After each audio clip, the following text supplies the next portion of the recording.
हरिपाठ अभंग 27. सर्व सुख गोडी साही शास्त्र निवडी रिकामा अर्ध घडी राहू नको लटिका व्यवहार हा सर्व संसार वाया येर झार हरिविन नाममंत्र जप कोटी जाईल पाप कृष्णनामी संकल्प धरुणी राहे निजवृत्ती काढी सर्व माया तोडी इंद्रिया सवडी लपू नको तीर्थवर्ती भाव धरी रे करुणा शांती दया पाहुणा हरी करी ज्ञानदेवाप्रमाण निवृत्तीदेवी ज्ञान समाधी संजीवन हरिपाठ.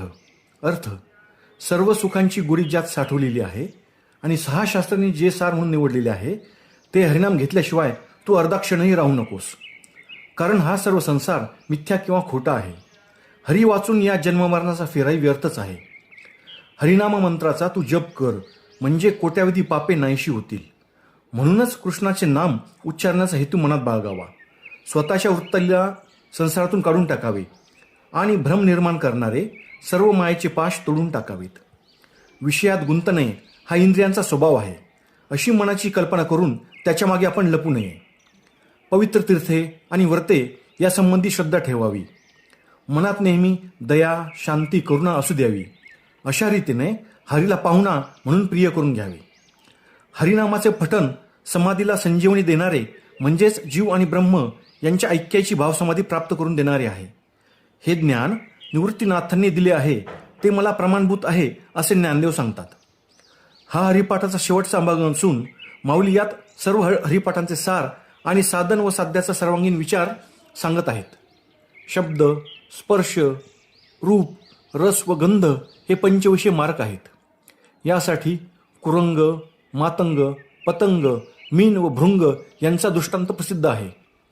हरिणाची शिकार श्रवण इंद्रियाच्या लालसेमुळे होते. हत्तीची शिकार स्पर्श सुखाच्या सापळ्याने होते. पतंग दिव्याच्या ज्योतीकडे आकर्षित होऊन जळतो. मासा रसाच्या आमिषाने गळायला लागतो.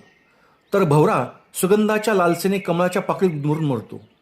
ही सर्व उदाहरणे देऊन माऊली आपण विषय सुखाच्या आहारीने जाण्याचे सांगतात व खरे सुख किंवा सर्वसुख म्हणजे परमात्म सुख आहे व याच आनंदावर सर्वांचे जीवन अवलंबून आहे असे सांगतात. या सुखाची गुढी ज्याने चाखली त्याला इतर सुखे तुच्छ होतात. ही नामामृत गुढी वैष्णवांना लाभते असेही माऊली समजावतात. ज्ञानदेवी माळा केली सुखाची समाधी साधली जिव्हा उच्चारणी केली अखंड हरिनाम ज्ञानदेवी पाहिले हरिनामे साधुनी घेतले ते समाधीस केले पुण्यशयनी आसन. सारांश: अखंड आनंदाची प्रचिती येण्यासाठी आपण हरिनाम घेऊयात.